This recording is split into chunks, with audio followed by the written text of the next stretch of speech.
Innate helps companies avoid project surprises, make better informed decisions, share knowledge, and deliver better outcomes. Innate, transforming the way the world builds.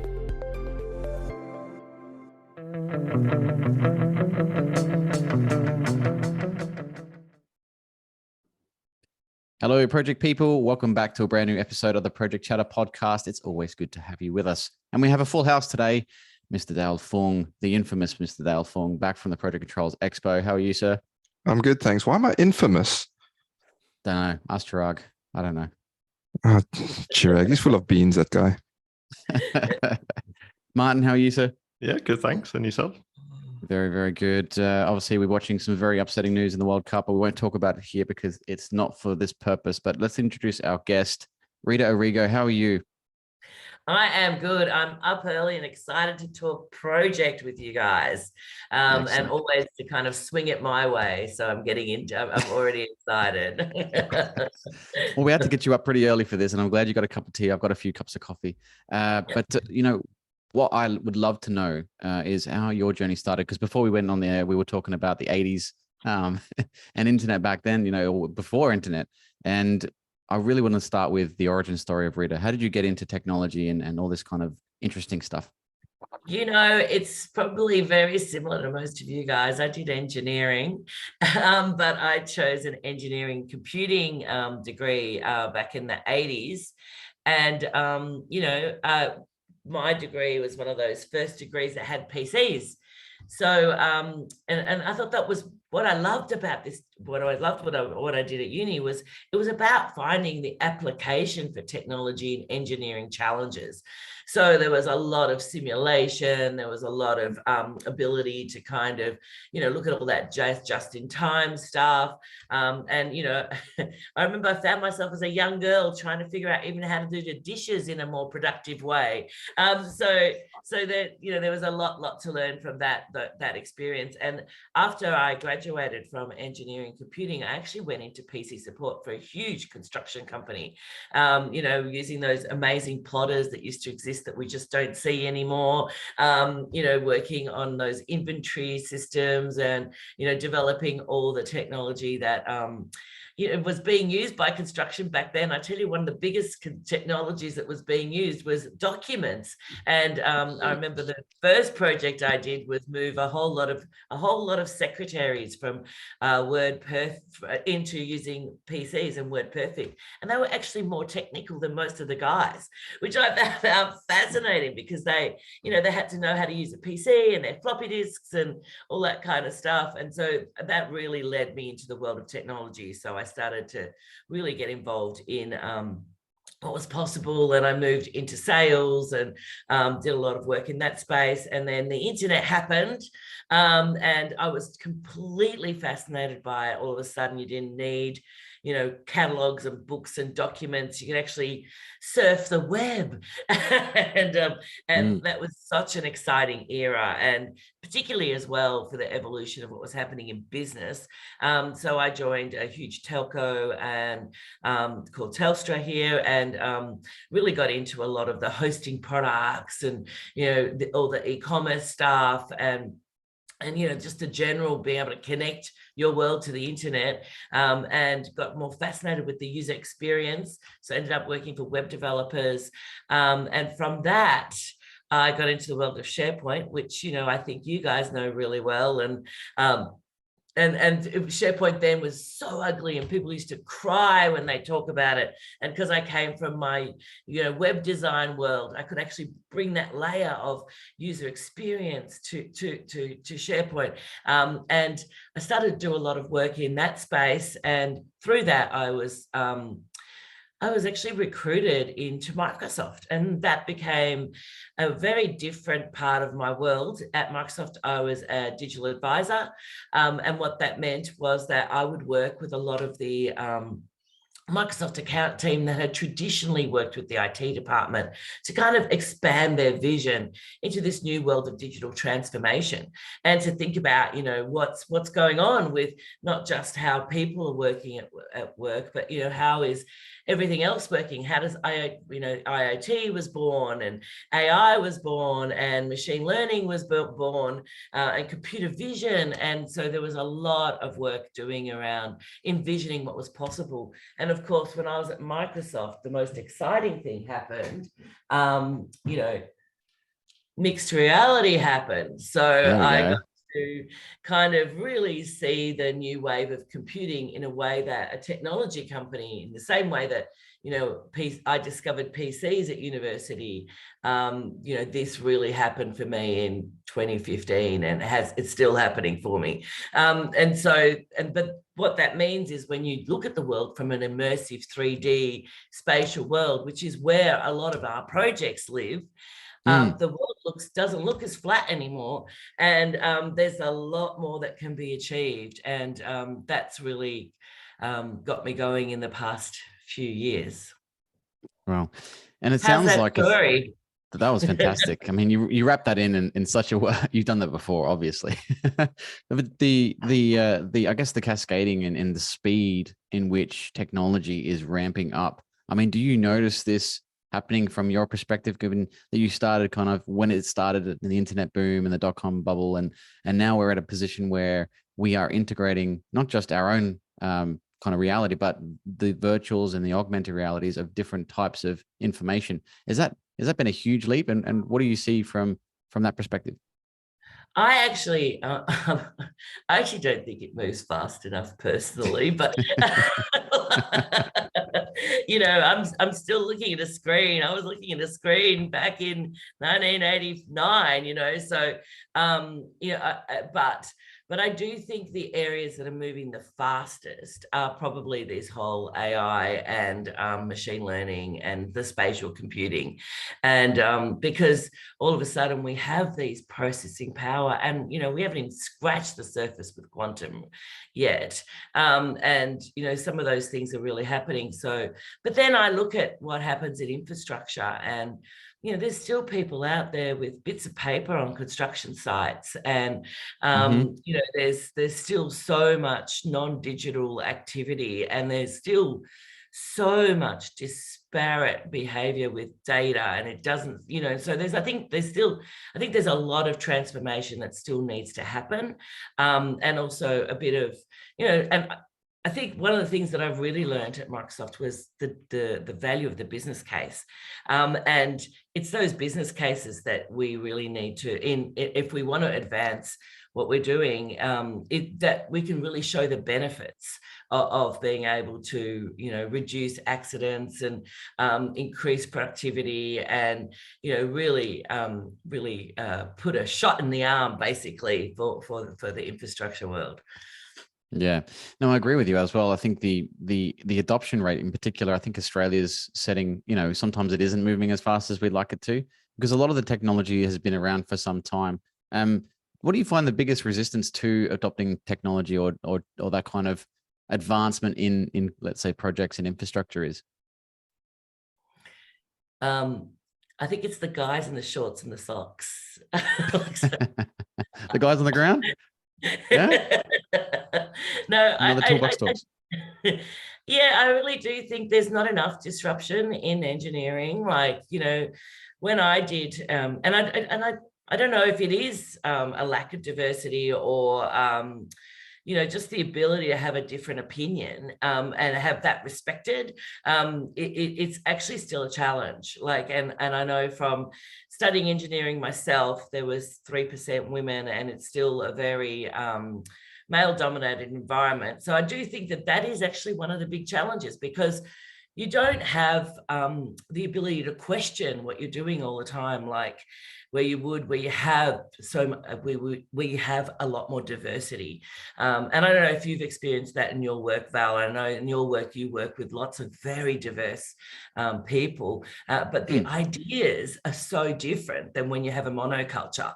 And I actually think that is something that's really holding it back. Yeah, there is Very something to that. controversial.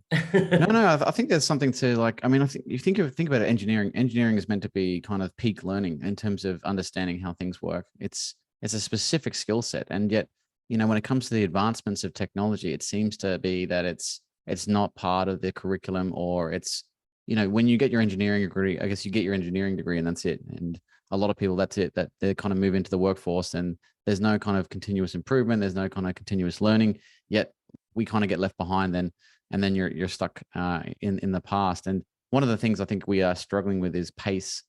How do you build in a learning or development platform for people to build up? I mean, we've gone from computers to computers in our hands to now AI and VR. Where exactly is the learning development piece in that? How do we get people, from your perspective, kind of on board to, one, have an open mindset, which I think is what you're talking about, willing to accept new information in new ways, and diversity is one of those points.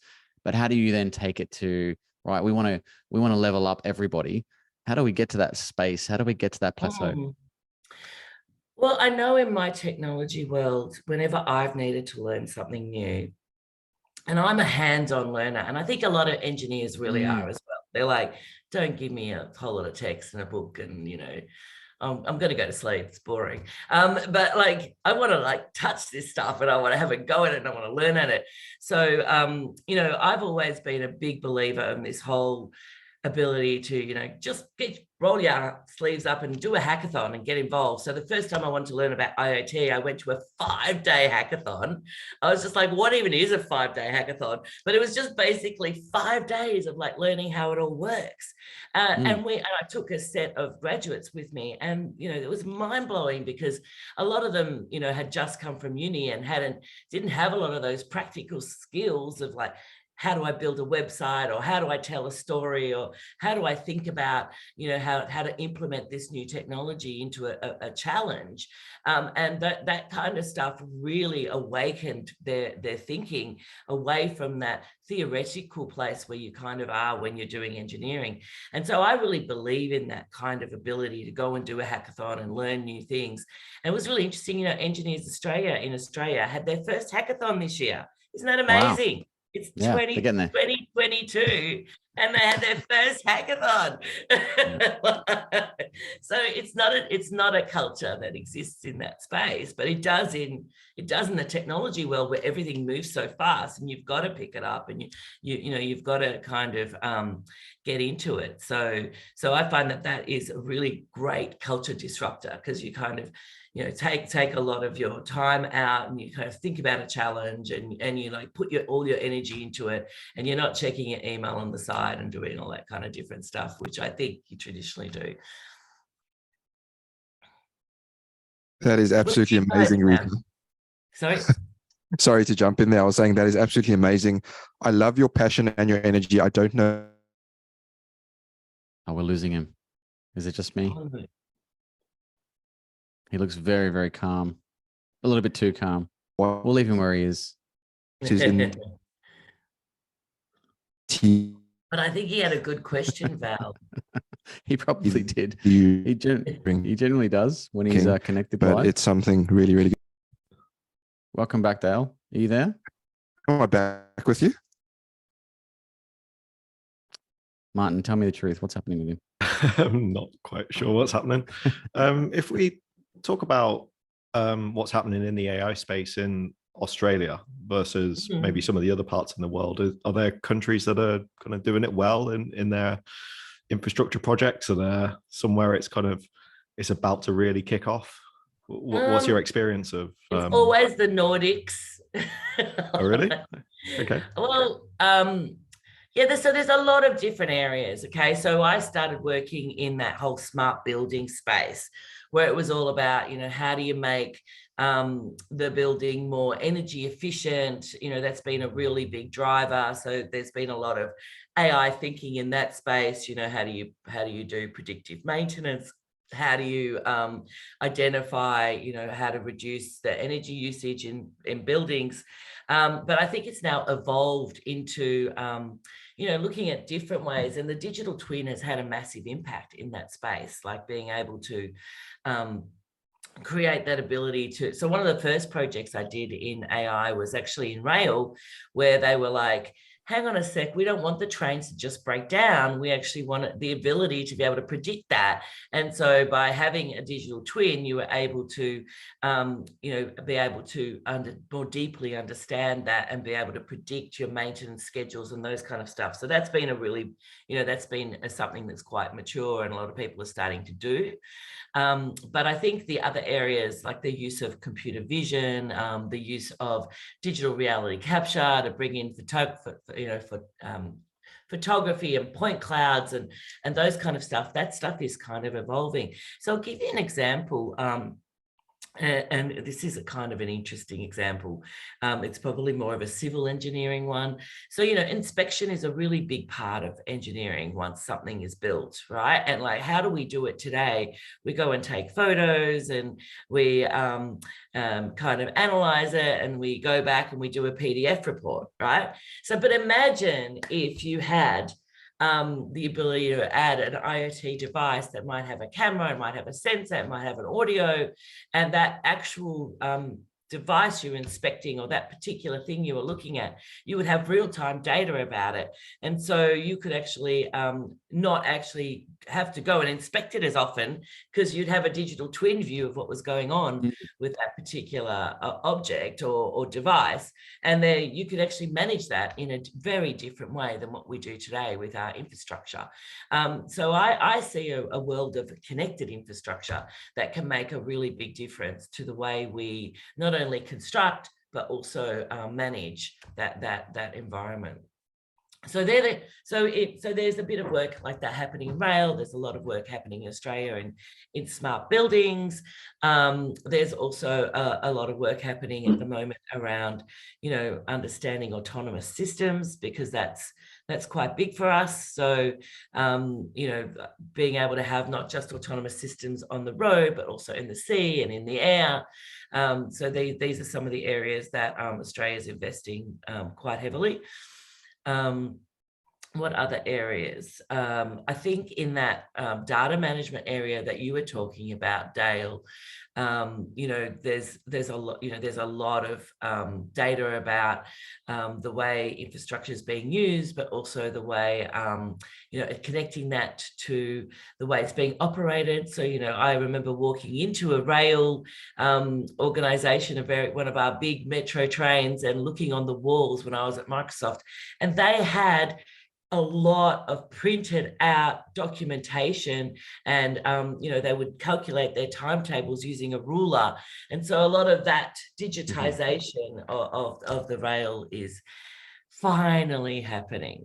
I think you kind of touched on it already. One of my questions was going to be, how could government-led projects use AI to help with some of the sustainability? So we've just come out of the COP27. A lot of governments have made some pretty bold promises that they've now got to keep.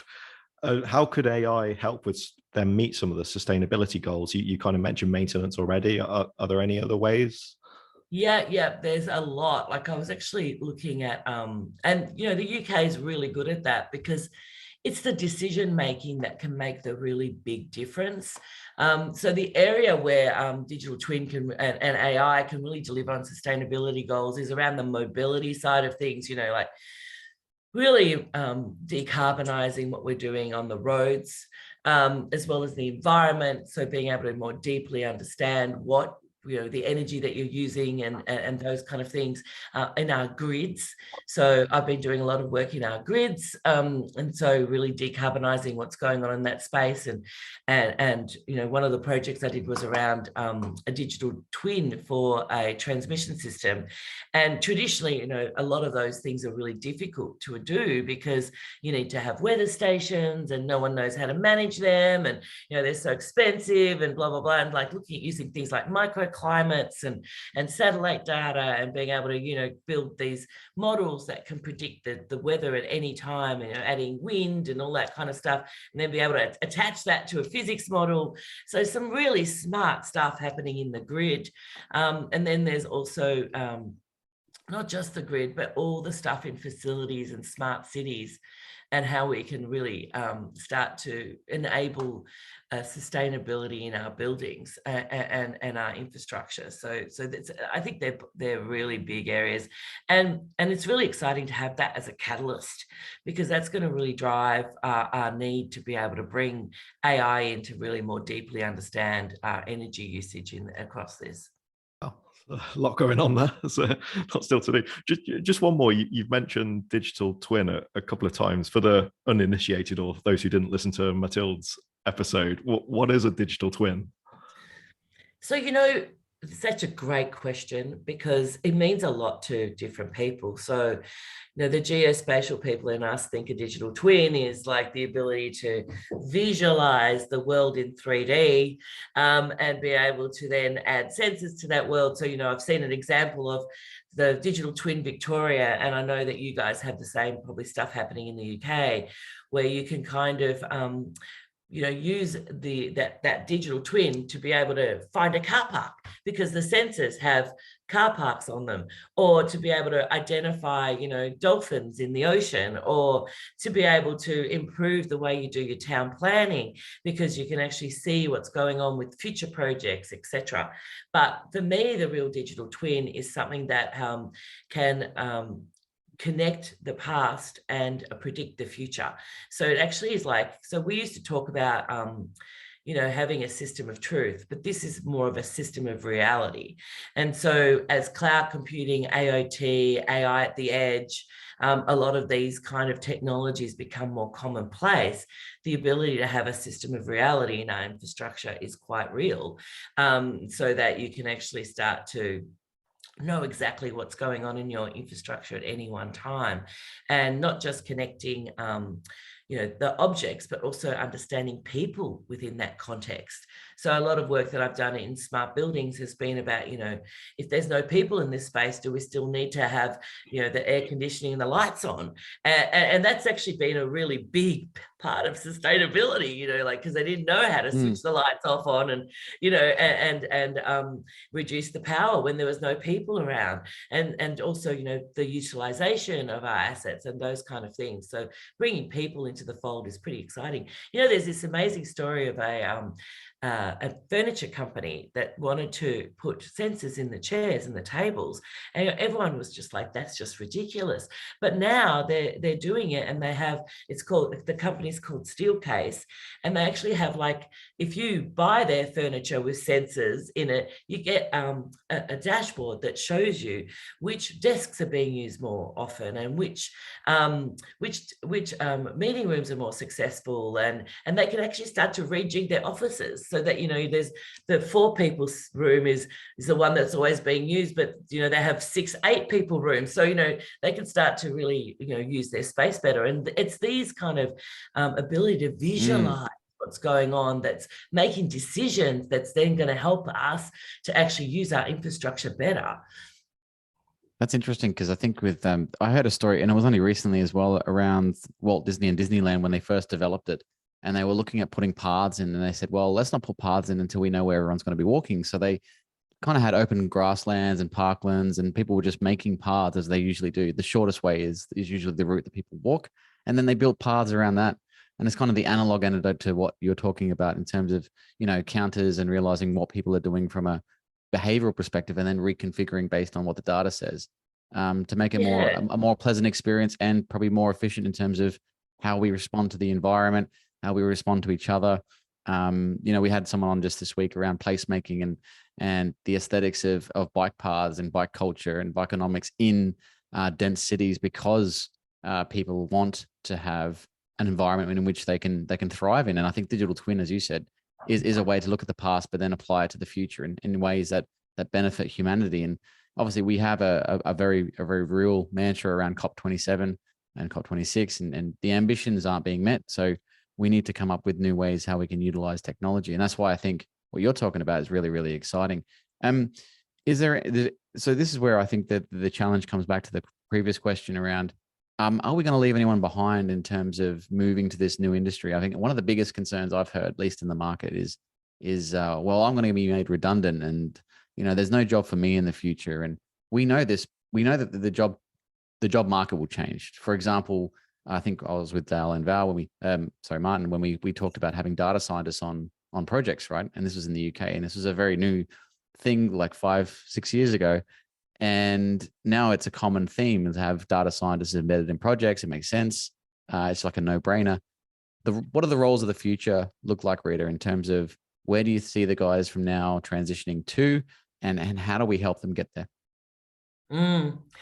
I think it's amazing. That's because I get asked this question all the time. Like I get asked the questions by journalists. I get asked these questions by designers. I get asked this question by, marketers. Our job's still going to exist. And, what's really interesting is we've been going through this change since the day I took my secretaries from typewriters to PCs. What happened? Okay, so all of a sudden they didn't have blisters on their fingers and they could actually search their documents, but they still had jobs. So I think it's this maturing of the tools that we have access to that's going to bring us this higher capability versus reducing our work. So the work is there's still going to be an incredible amount of work. It's just that we're going to have much better ways of doing it. And I think that's the bit that people need to get. It's not that your job's going to be redundant. Thank God it will, because I don't want to cut and paste from one system to another ever again.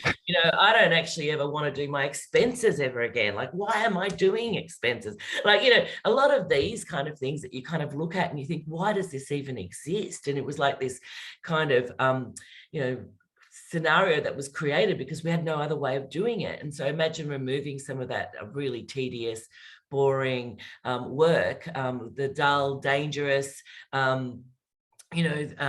work from our lives, and being able to have that replaced by AI. I just think that would be amazing. I was watching this fantastic BBC show the other day, Click. I love it. It's always got groovy stuff on it, and I try and get versions of it here in Australia.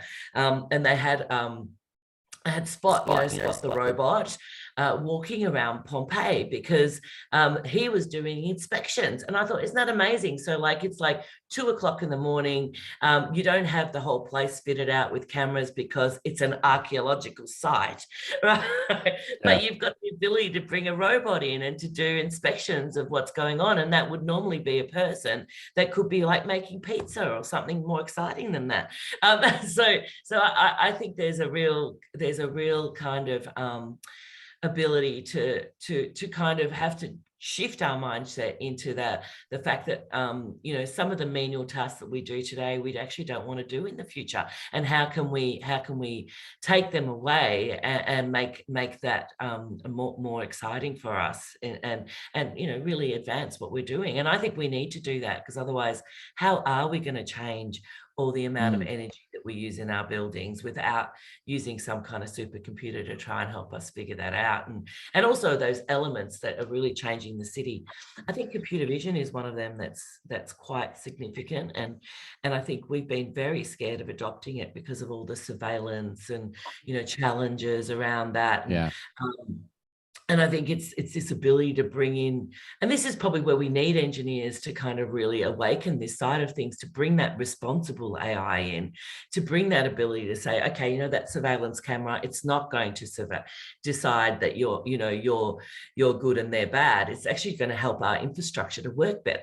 And it's not a surveillance camera. It's actually a camera that's going to warn us if someone's going to injure themselves or hurt themselves, or if there's too many people there, or if this piece of construction is going to break or whatever. So I think it's this computer vision, challenge that we have in that, we've really got to take away that, big brother feel of it and make it feel like it's something that's going to actually help us. And so I find that really a challenge that I would love engineers to embrace.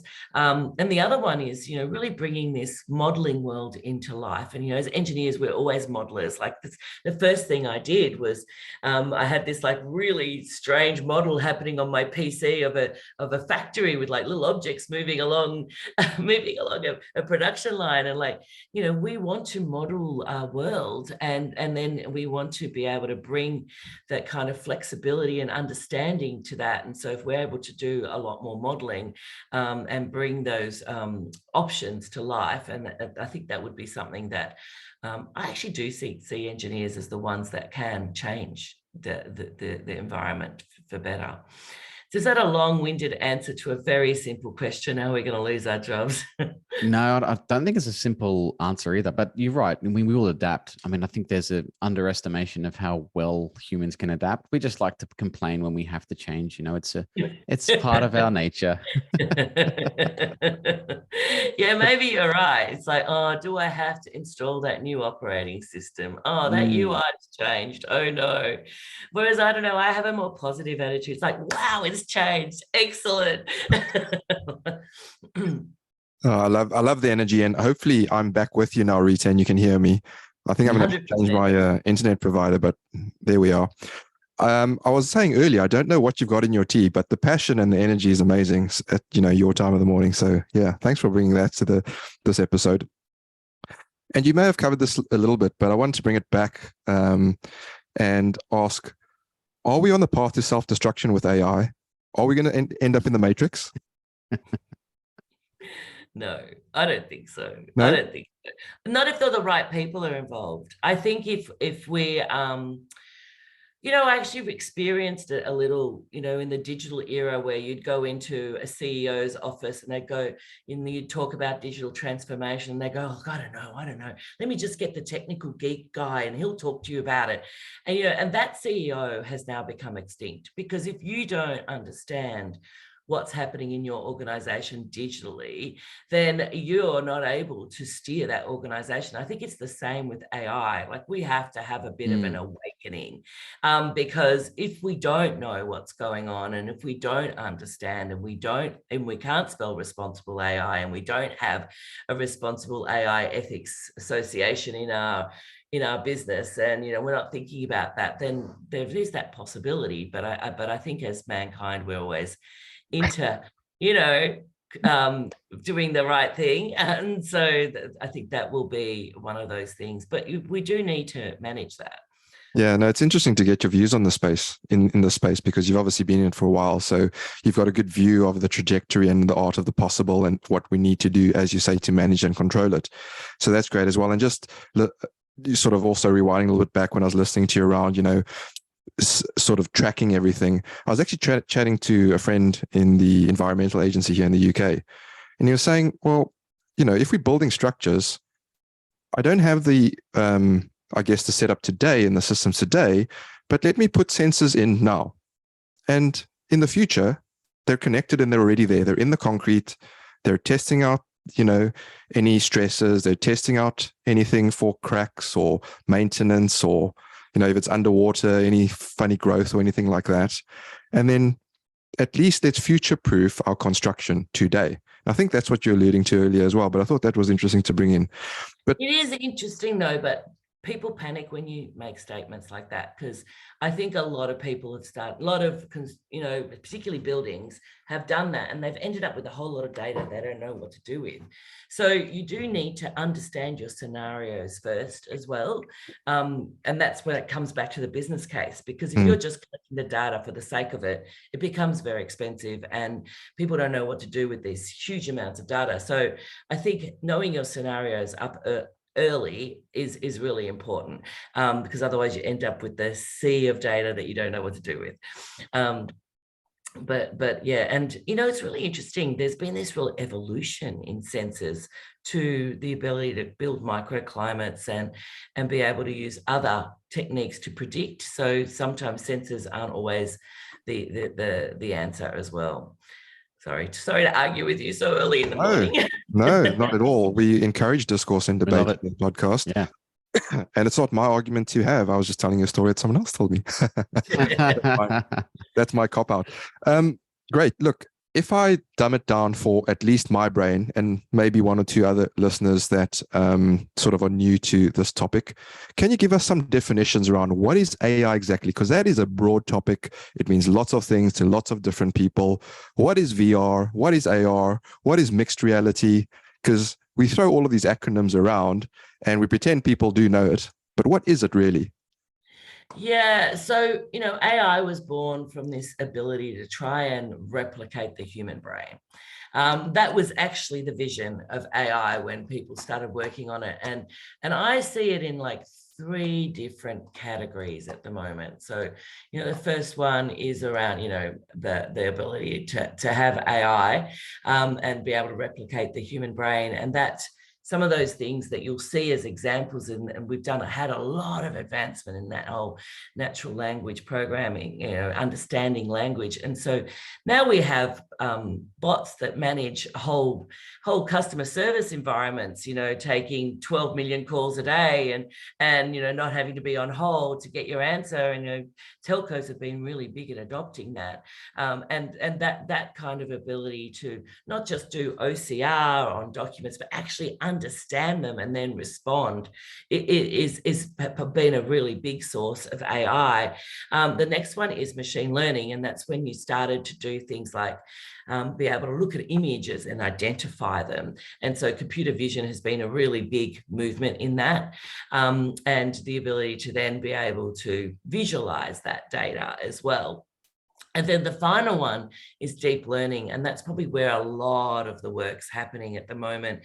So, we've all heard about what's going on with, DALL-E and the ability to be able to create networks around images and words, and then be able to not just do collage, but actually create new images. So DALL-E has been super exciting in that generative space, but that's not the only thing that's happening in generative AI. It's like exploding from, things like the ability to, write text, and that's where the journalists panic, through to, being able to generate, I was looking at a company called Spacemaker today, because I'm doing some work for an architectural firm, and they can actually generate designs. And so this whole idea of generative design is really big, because it means that all of a sudden, instead of having a whole lot of people having to draw all the designs and then go, oh, that one's good, that one's good, you actually have a computer generate them, and then you can choose them. And so it would have taken you maybe 2 hours to draw them all, or 20 hours. Now you've got a computer generating them in 2 minutes, and then you can actually look at your optionality and have that flexibility, and then do the simulation. So that's that whole world of deep learning and convoluted networks and GANs and NERFs. I don't know if you've heard of NERFs, but I love NERFs. At least you'll go away. It's not a Nerf gun, okay? Because like if you Google Nerf, it comes up with all the Nerf guns, but it's not. But Nerfs are this new idea where you can take a 2D image and turn it into a 3D image, and it's being used in a lot in the infrastructure world, and you'll see these things on the internet of like people taking 2D photos and then turning them into 3D. But it's really big in medicine as well, where like imagine looking at a slice of the human body and then being able to turn that into a 3D object. And so NERFs are pretty amazing, but the GANs as well. So I did a whole lot of work. I was involved in this project about 2 years ago where, they were trying to figure out how to have an autonomous vehicle navigate the landscape of Australia. And like, it is huge. And so they're like, how do we do it? So they actually used a simulation environment, and they put a whole lot of photography in there, and they were able to then use, again, a generative adversary network that would simulate the environment in different times of the day and with different weathers. So, you could look at the same picture, but you could understand it at midnight or at 2 o'clock in the morning or at 3 o'clock. And you could also then overlay when it's like cold, or what the weather's looking like, whether it's autumn or summer, and all of a sudden an autonomous vehicle has a whole lot more data to be able to use to navigate. So that is the deep learning platform, and I could talk about deep learning forever because there's so many different aspects to it. Awesome. Thanks for that. And I got to ask the sort of the devil's advocate question here. Jo Lucas, who everyone knows on the pod here, she put out a blog a little while back about the washing machine and how it was an amazing technological advancement for humans, but what we lost were, back then, predominantly women around the river with their kids, forming a social network. And that got lost. So what do we lose with all of this advancement in technology? What do we lose? I think what you're talking about is, that water cooler moment where we kind of hang out and get to know each other. And I think there's a lot of water cooler moments that we recreate every day in everything that we do. So I think, yeah. And I do think, there's still this slow movement around where we want to be more crafty and be able to kind of bring that other part of our lives, that, art and craft and spirituality into our lives. So I think that still exists. And, and I love, in Australia, we have a really big movement at the moment to respect the people in that were here before we were, our Indigenous cultures.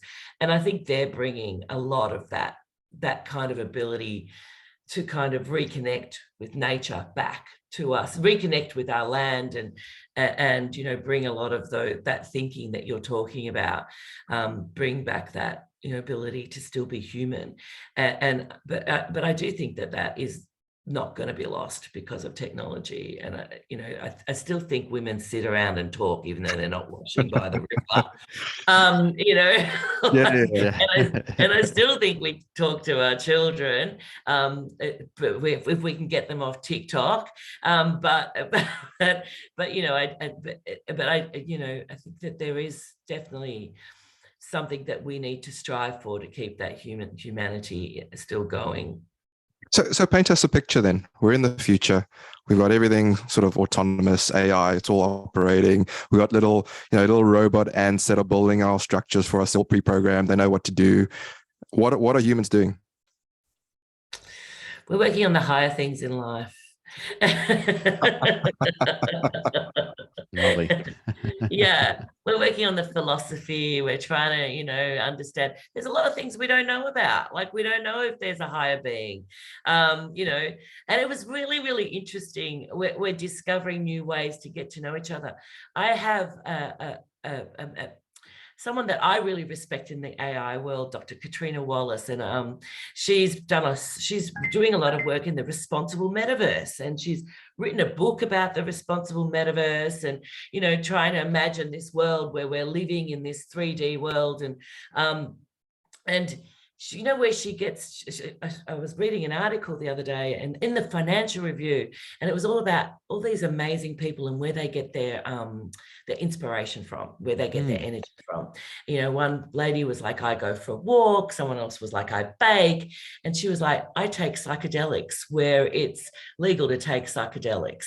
And that helps me to think about the world in a different way.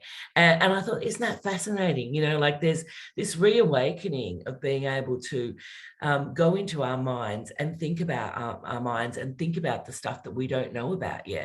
And I think that's actually probably where we're going to go once we don't have to deal with all the physicality of our world, and also start to kind of think, or rethink the Industrial Revolution, which was all about breaking the world and burning it, and like burning the coal and creating the power, and using energy in ways that was just stupid. And so, like, really start to rethink that. So I'm seeing a world where we are going to become a lot more wise and a lot more knowledgeable, and have the ability to really expand our minds. Awesome. So is it the red pill or the blue pill for you? I don't know yet. I haven't figured it out. Still illegal in Australia, so got to keep traveling to those places where it's legal. Fantastic. Look, it's great to sort of throw these thoughts out there and what the future might look like. But we're here in the here and now, and we've spoken a lot around the challenges, particularly on people, capability, skills, adoption rates, and things like that. How fast do you see this evolving? Is it 5 years, 10 years, 20 years in terms of when technology is driving projects more than humans? I think we've got a bit of a 20-year kind of next step like going on. But I think the world of robotics is moving super fast. Like, you're joking about those little ants, but it's real. Like, I've got this startup I've been watching called Hullbots, where they want to like clean every hull of every ship in every port.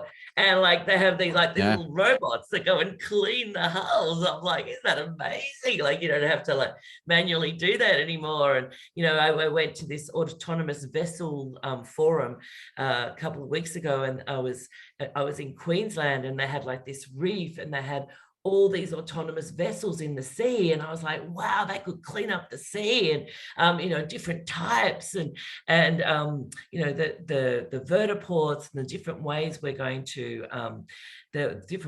travel, as we really reinvent the airways. I don't know, and I think it's also about, people laugh at blockchain and NFTs and all that kind of stuff. But it's these new economic models that we actually need, because that's actually going to drive those business cases and make it a lot easier to kind of create that investment and not have those 20-year cycles for investment, but have them happen a little faster. And I love the idea that cryptocurrency has gone into a bit of a winter up, because I always was really saddened by the fact that there's this amazing new technology, blockchain, and it was being used to make this, really kind of tacky currency, and it wasn't being used to do other cool stuff.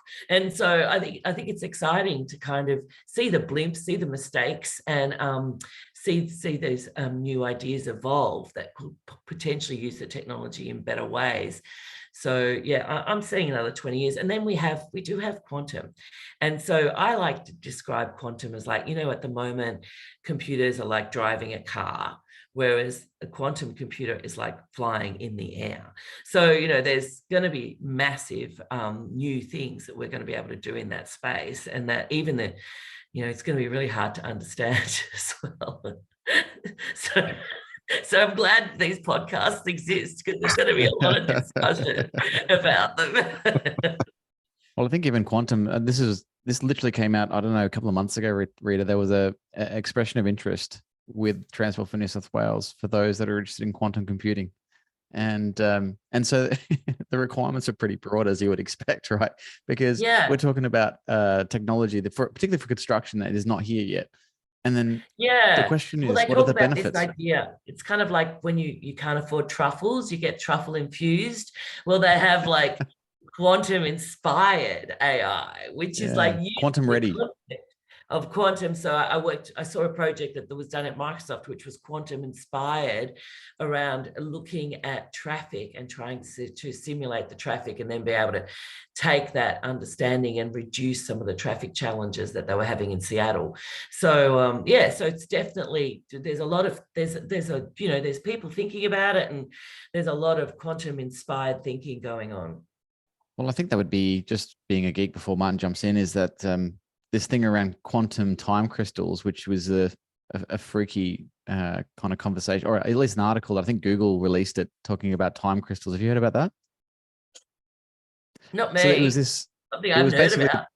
Breaking the laws of thermodynamics by basically having an energy source that would not deplete in energy, even if it fluxed in state, which I think is one of the challenges we have around the world, right? Is energy, the energy to produce a computing environment for everybody, right? In these big data environments, we're going to need for virtual reality, AI, all of these little bots will need some source of energy, right, to keep them maintained. And I think we've all read, even Elon Musk was talking about the lack of lithium and batteries used for various electric vehicles that he may or may not be manufacturing. So there is a massive issue there. The amazing engineering company that I work for, Fraser Nash, they're doing some work at the moment for the UK government around space-based solar. And it's this amazing concept that's been around from the 60s, but we haven't been able to do it because we don't know enough about space. But they're building an economic model around it, where you actually do throw into space these huge satellites that have got these huge energy collection devices on them. And then they beam the energy back through space down to us in an endless never-ending source of energy. And so space-based solar could actually be real by in the next 20 years. And it's super exciting. They even had it on a click. It's that exciting. Yeah, so it's definitely something that's real. And I think as we become, like I always used to pick on space, and I just think, why do we care? But the kind of things that we're learning from space are so useful, and so, you know, and being able to like move this robotics into space, because, you know, we're not going to be able to build stuff up there. It's going to have to be the robots that build it. So yeah, so I think that's super exciting, and I love the way you always pick the things, Val, that are going to be the big challenges, like energy, and and I think we're starting to really think about solving them in a lot of ways. My final question was going to be a slight follow-up to Dale's before we started going on about the fascinating art of quantum crystals and computing. It was talking about we have a lot of data on projects, as we've already alluded to a few times. And you kind of said you think it'll be around 20 years before the AI takes over. What I was thinking was, are we always going to need the experts to decipher the data? So maybe not the data analysts, but the guys, you know, the guys in the shorts and socks, as you described them as earlier. Well, they're not really experts in data, though. But in terms of deciphering, so we had the CTO of a big kind of tech firm who are doing really good stuff in the UK project space, and he was saying one of the challenges of convincing people to use the technology is because what's coming out of the system is right, but the data that's being fed into it is not mature enough. So you always need that kind of person deciphering it. Do you think we're ever going to get away from that, or can we let the data scientists take over? I actually do think that's where the metaverse comes in, because like it's that visualization that people need to make decisions. And so, you know, you saw the first thing that's been really successful in AI. It's, AI in data, like the explosion of dashboards and Power BI and the ability to understand it and navigate it. And now we have this idea that we can look at the web from a more immersive perspective and, be able to look. So when I talked about digital reality capture, the idea that we can actually go in and take 3D photography and overlay it over our digital designs and be able to better understand what's going on with that in construction. But then there's this whole idea that we can have the ability to look at 3D objects no matter where we are in this metaverse, and I think that is going to make a really big difference to the way we're able to visualize data. So when I talk to people about mixed reality and call this AI, to me it is AI because it's got the ability to bring in spatial anchors and place us in a spatial environment that we haven't been able to have before. And I think that's why sometimes we need to I don't understand this, can you explain it to me? But I think it is about being able to have a normal person be able to understand what's going on. And that's where that visualization comes in. But I love this question, Martin. Thank you very much, because it's very dear to my heart, being a non-coder and a non-technical person, and also having to work very much with executives. I think, being able to provide executives with a way to visualize what's going on is going to be the key to be able to, get there faster. Yeah, I agree. I'm just checking with Dale. I think he's frozen again and he's dropped out, but I'm sure he had another question around, what does the future look like for transport and projects, in particular infrastructure? We talked about kind of going back and forth and how digital twin was kind of a representation of past, but also being able to predict the future. What are your bets on the next couple of years in terms of real advances for guys in actual projects, real tactical things on the ground that will add value? I think AR was one of the ones we did discuss before we went on air, but what are the real ones that you see kind of adding that benefit immediately? I think it's actually really improving the way, data is collected and shared, like really adding that metadata layer to it. Some of the work that I think Dale was talking about, he's doing at the moment with HS2, really being able to not have data as an afterthought, and actually have it as something that helps you manage the rail.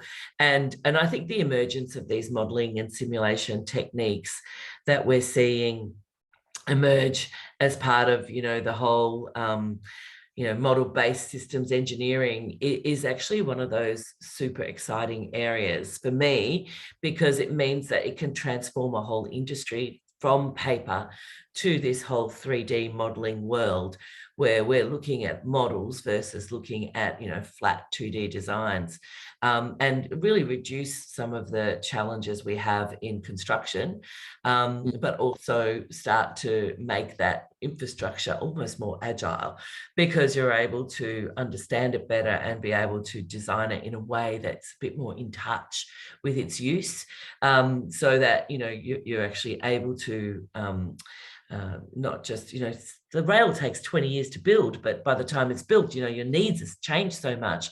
So to be able to build that flexibility in to be able to create the changes that you might have across that period of time around the way people use the rail as well. So I think that is interesting. And the emergence of these, game engines and the ability to simulate the way we're going to use it, I think is going to make a big difference as well. So have you done a lot of work in that whole model-based designed area space? Yeah, so I have, and you say quite rightly, I think these gaming engines or gamification, at least of project environments, can be useful, at least for visualizations. I haven't seen it practically applied for like scenario-based information, but I do find things like the AR, where you can kind of embed design onto an actual environment, and you can be walking out on site and you can see actual things like pipes and buildings and structures. And you can see things like clashes and maybe safety hazards or environmental hazards. I see that being very useful. And we had a great podcast with Will Woodhead earlier this week, or last week, I think it was, Martin. And he was talking about productivity being mounted to a helmet and being able to measure productivity and then incentivize it with bonuses. So there was a payment structure behind his kind of hard hat innovation. And I thought that was interesting. And there was also caveats to that, which we got into the detail, Rita. But I do find that there is a need, as you said, to kind of cleanse and organize the data and get that first layer, if you like, of that fundamental of, hey, if we're going to store information about projects, to date we haven't done it very well. And one of the things I think, a file system, which is way too old, and we need to look at it from a like a metadata kind of approach, where you can actually navigate the data that's not via a file system, but from an entity perspective. And so, and a lot of those things that have come from data science, which is super important, like the ability to just look at one object, press on it, and then find out everything about that, which we would need 50 document controllers to do that kind of stuff. And construction lives in this document-centric world, and we need to kind of disrupt that a little. And I see that as the most important thing that needs to happen at the moment. Yeah, and there's some interesting things happening. Like there's a guy, Bent Flivberg, who does a lot of kind of understanding of data and looks at project success, and he's compiling and reviewing a lot of historical project information. And my only criticism, because he won't go on the podcast with us yet, but shout out if he's listening, is that is a lot of that information is not complete. I.e., when we talk about knowledge management and archiving lessons learned, and we talk about project condensation, i.e., all that metadata that comes with it. Like, for example, if you have been presented, Rita, with project information and you make a decision, was that a good bad decision? Was it a bad decision? Did that decision cause other problems down the road? We don't collect that information. So you're left with I guess, assumptions. And I think if you were to then compile those and make decisions on assumptions, we all know what that means, right? When you assume something, it makes an ass out of some people. So I think with data, there is a level of danger where we decide that it's ready for machine learning consumption, and then we make factual decisions about it. So there's a kind of a limit to that if we don't get the data together in the right format. And we've been talking to a few government agencies, Rita, in Australia in particular, and I know UK is big on this, Martin Paver and a few others, but talking about the data trust piece. Now, this is really interesting because it gets down to the point of privacy rules and public opinion around where is the line on too much collection. And, you know, they were talking about CCTV collection and how that was actually collecting facial recognition. And they realized actually using the word facial recognition scares people because obviously it's anonymized data, but it does freak people out when they think in a public space, you're collecting my face. What are you doing with that information? Who are you sending it to? Naturally that would be guilty people, but obviously there is a rule around privacy. What's your view on privacy and technology? Where does the line stop?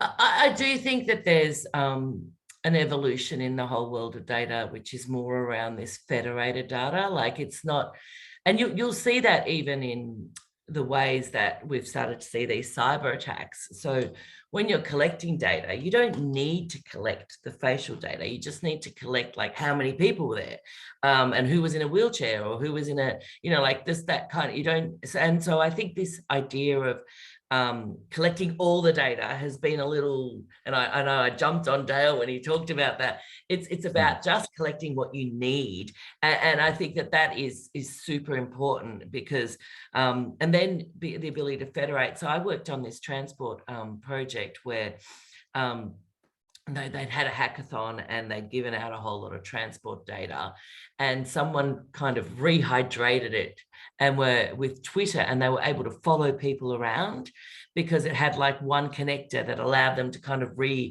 to take the fact that they kind of you know, took away all the identificational data of it, but they could bring it back. And so, and I think that is a little, you know, we don't want people to, you know, invade our privacy, but there's new technologies around the way we can federate our data. And so you only like take the stuff that you need, that you don't need all the other bits of it. So I think this whole idea of federated data is a really exciting model that we need to think about. And that we need to think, and that's what I'm talking about, metadata, and it's not about CCTV, it's about movement of people, and that's why when you look at CCTV, it's very raw. It's just basically this video content.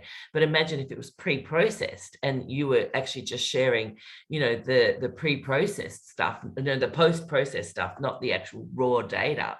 So there's a lot of work to be done in that space, I think, around, you know, exploiting our data and only sharing the stuff that they need to share. And that whole data governance world it's going to be a whole new science. Oh yeah. And it's kind of been, you know, already exploited from a sci-fi perspective, you know, with shows like Black Mirror, and that's probably put people on edge. You know, the plausibility of when things go wrong with technology. It's a great, I don't know if you've seen the series, but it's fantastic. Oh, 100%. Yeah, I've definitely seen the series. It's so plausible, and it's, you know, kind of almost everyday technology to a degree, or maybe 5 to 20 years, and you go, well, that could happen. So I think people are a little bit on edge when it comes to their privacy and their own, I guess, ability to decide, because sometimes the decision is taken off them when governments make those decisions. And we saw that during the COVID pandemic, and obviously that there was a backlash to that. There was resistance to technology. But in a sense of getting over that and being positive, it has accelerated, I think, people's ability to utilize technology to make life better, like remote working and flexible ways of working. And I was going to say as well, there is some value in the sense of sentiment analysis. I know they are using that with CCTV, so they want to understand, you know, is it men, women? They want to know sentiment from a mood perspective. Are they happy, sad, angry? Because they can also then, they're looking at things like counterterrorism measures. You know, what are the behavioral clues or symptoms before someone commits a terror act in a highly dense population?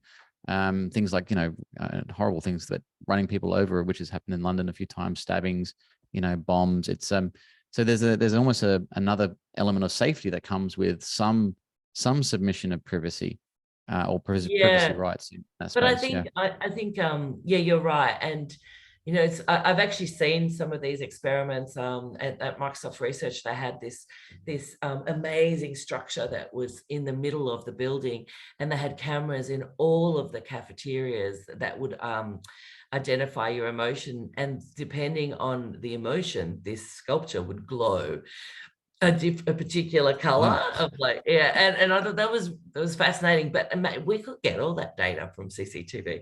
camera today if we wanted to. Absolutely. It's just, as I said, all of it sitting in video format and no one's analyzing the emotion at all. But I do think that would be kind of scary in a lot of ways, that you could like, but I do, but yeah, you're fascinating, Val. But I do want to mention this one thing about perception. And, we don't really perceive the world. We see the world we perceive. And I actually got that from the SETI conference, because there's a lot of engineers thinking about, the way we perceive the world and how these situations and how we go about doing different types of simulations as we start to think about all this data that we might have. But yeah, these perceptions are really interesting.